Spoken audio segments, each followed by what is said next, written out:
Hello guys, welcome to my channel history and polity. आज की हमारी क्लास पॉलिटी से रिलेटेड है।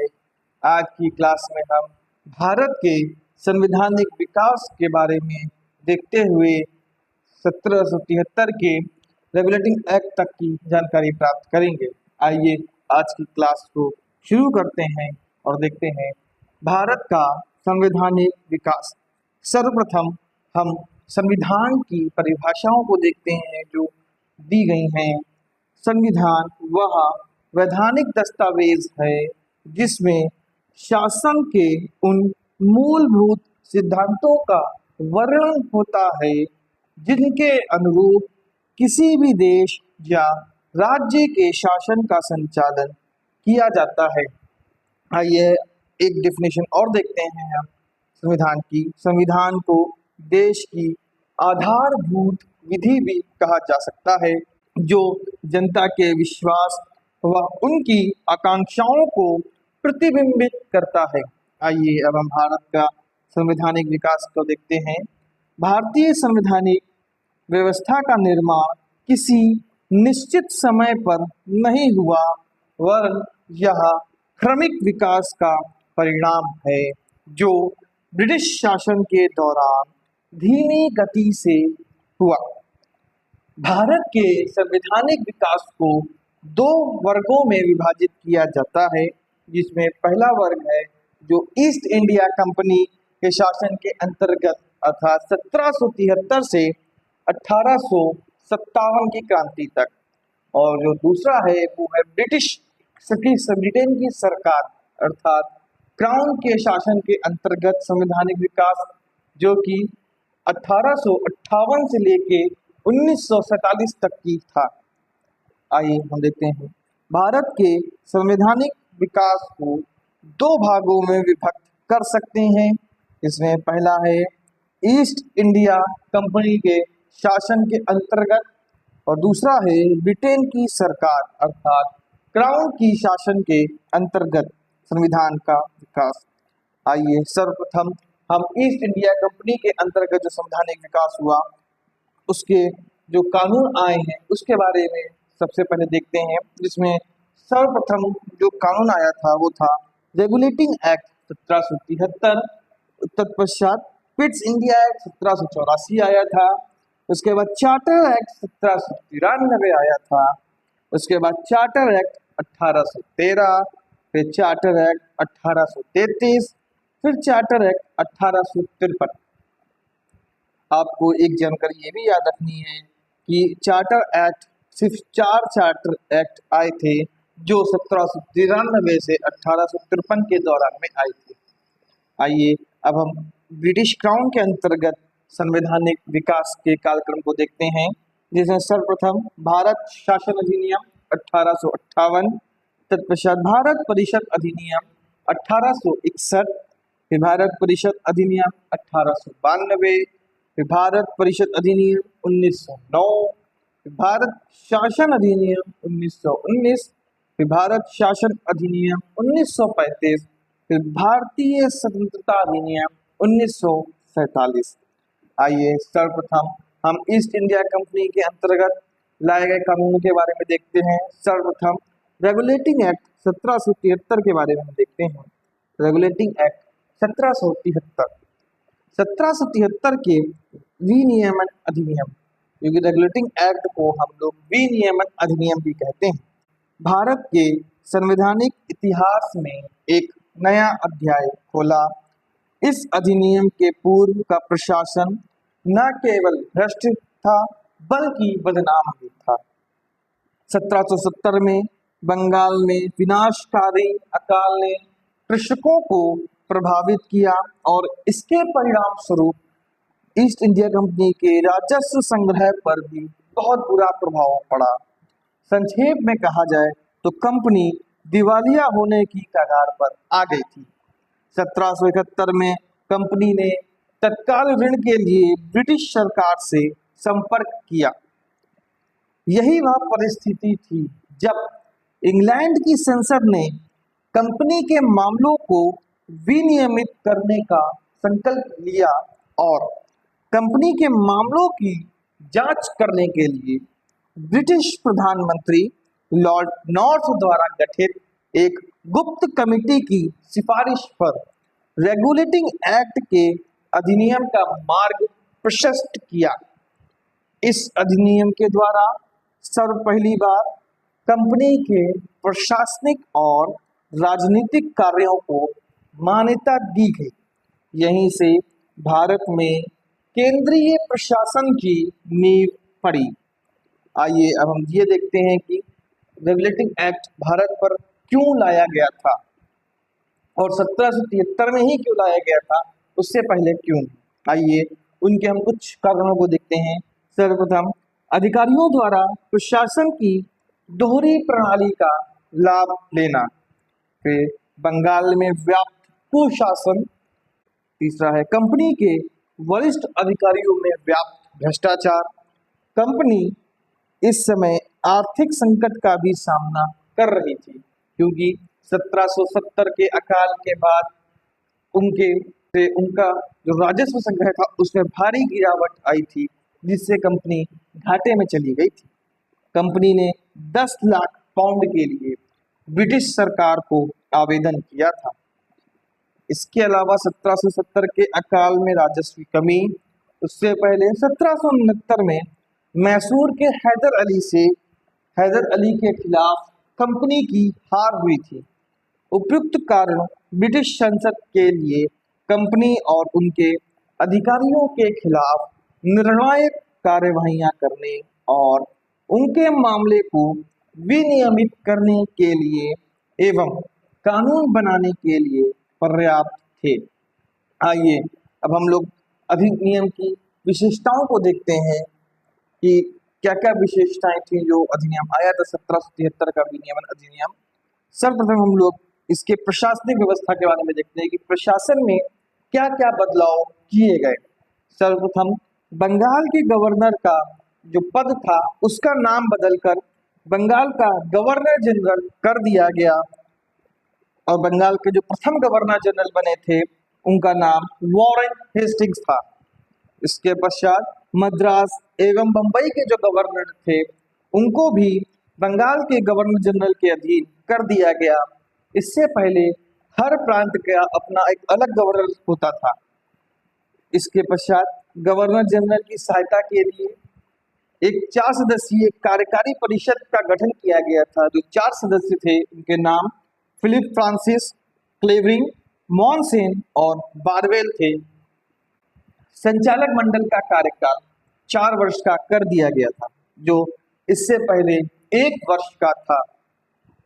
जो अब इसमें प्रति वर्ष उनमें से 1/4 सदस्यों के निर्वाचन की पद्धति अपनाई गई थी।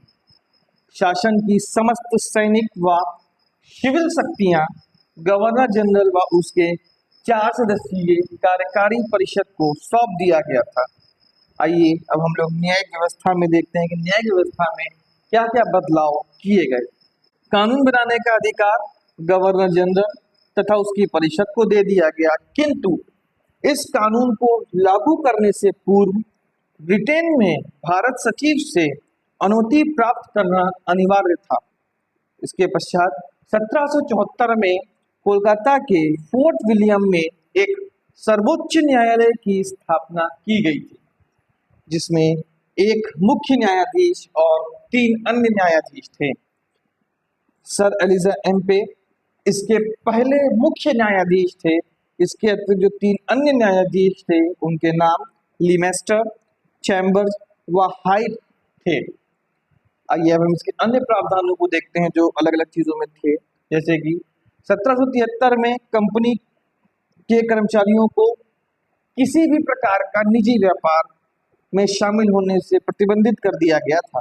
इसके पश्चात कर्मचारियों के लिए वेतन वृद्धि कर दी गई तथा मूल निवासियों से अर्थात जो कलकत्ता के लोकल के आदमी थे उनसे उपहार या रिश्वत स्वीकार करने के लिए भी प्रतिबंध लगा दिए।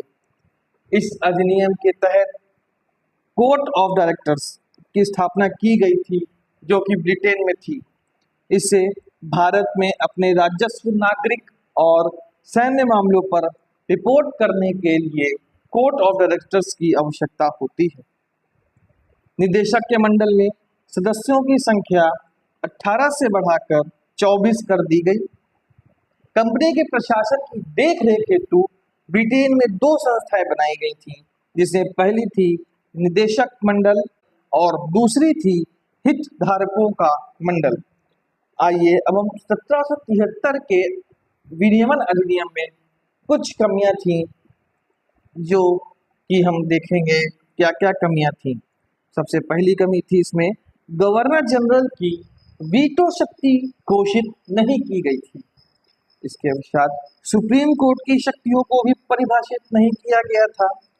कंपनी के अधिकारियों के बीच भ्रष्टाचार को रोकने के लिए कोई उचित उपाय नहीं थे। सिर्फ गवर्नर जनरल द्वारा परिषद में भेजे गए प्रतिवेदनों का अध्ययन के लिए कोई तंत्र विकसित नहीं किया गया था।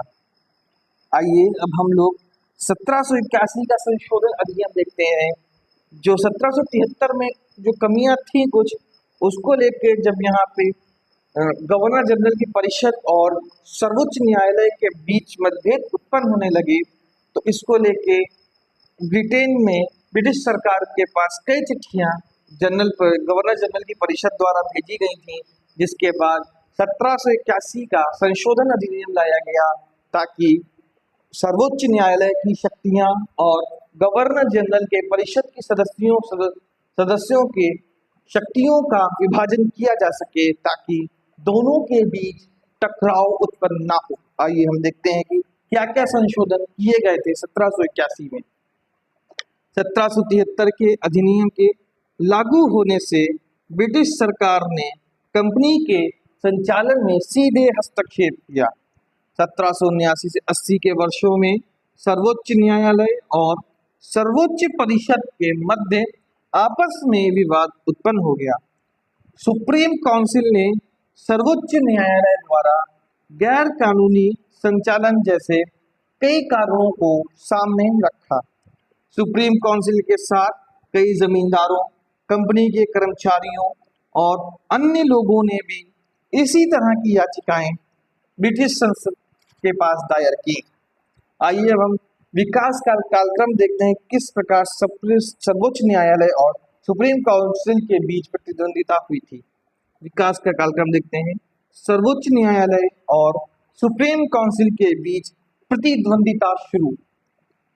सुप्रीम काउंसिल ने सर्वोच्च न्यायालय के गैर कानूनी कार्यों के खिलाफ ब्रिटिश में याचिका दायर करी थी। इसके पश्चात मामले के अभिज्ञान के रूप में संसद ने एक समिति की स्थापना की गई थी, जो ब्रिटिश संसद में एक समिति गठित की गई थी कि दोनों की शक्तियों को विभाजित किया जाए। स्थिति की जांच कमेटी को सौंपी गई। 1781 में समिति ने अपनी बहुप्रतीक्षित रिपोर्ट ब्रिटिश संसद में प्रस्तुत की। तत्पश्चात 5 जुलाई 1781 को ब्रिटिश संसद ने समझौता अधिनियम 1781 पारित किया। आइए हम देखते हैं कि इस अधिनियम के प्रावधान क्या थे, क्या क्या संशोधन हुए थे, उनको देखते हैं। सर्वप्रथम इसने राजस्व मामलों को बाहर रखा। इसने गवर्नर जनरल और परिषद को सर्वोच्च न्यायालय के अधिकार से छूट प्रदान की। मतलब गवर्नर जनरल और उनके जो 4 सदस्यीय कमेटी थी, उनको सर्वोच्च न्यायालय के अधिकार क्षेत्र से ही बाहर कर दिया कि सर्वोच्च न्यायालय उनके कार्य क्षेत्र में किसी भी प्रकार से वो जो कार्य करेंगे उसको लेकर सर्वोच्च न्यायालय में कोई याचिका दायर नहीं की जा सकती। इसमें प्रावधान था कि कोलकाता के सभी निवासियों पर सर्वोच्च न्यायालय का अधिकार क्षेत्र होगा। इसके लिए अदालत को प्रतिवादियों के पर्सनल लॉ को प्रकाशित करने की भी आवश्यकता थी। इसका अर्थ इसमें जैसे कि हिंदू थे, उनके लिए एक हिंदू पर्सनल लॉ बना था, जिसके तहत उन पे कार्रवाई होती थी। तो अब कोलकाता के सर्वोच्च न्यायालय में भी इसी तरीके की व्यवस्था की जाएगी। जब किसी हिंदू का मामला आएगा तो हिंदू पर्सनल लॉ के तहत उस पर कार्रवाई होगी। वहीं कोई मुस्लिम प्रतिद्वंद आएगा, उसके ऊपर मुस्लिम पर्सनल लॉ के तहत कार्रवाई होगी। हिंदुओं पर हिंदू कानून के अनुसार मुकदमा चलाया जाना था। वहीं मुस्लिमों पर मुस्लिम कानूनों के अनुसार यहाँ निर्धारित किया गया कि प्रांतीय न्यायालय की अपीलों को गवर्नर जनरल इन काउंसिल के पास ले जाया जा सकता है, न कि सर्वोच्च न्यायालय में। इसने गवर्नर जनरल इन काउंसिल को प्रांतीय न्यायालय और परिषदों के लिए नियम बनाने का अधिकार दिया। धन्यवाद। अगर आपको वीडियो पसंद आई हो तो आप वीडियो को लाइक, कमेंट और शेयर अवश्य करें तथा ऐसे ही नॉलेजेबल वीडियोस के लिए चैनल को सब्सक्राइब करें तथा अगर आपको इसकी पीडीएफ चाहिए तो इसकी पीडीएफ आपको मेरे टेलीग्राम चैनल पर मिल जाएगी, जिसका लिंक आपको डिस्क्रिप्शन बॉक्स में मिल जाएगा। इसके अतिरिक्त आप मेरे से अन्य सोशल मीडिया हैंडल से जुड़ना चाहते हैं तो मेरे फेसबुक पेज और इंस्टा पेज का लिंक भी आपको डिस्क्रिप्शन बॉक्स में मिल जाएगा। धन्यवाद।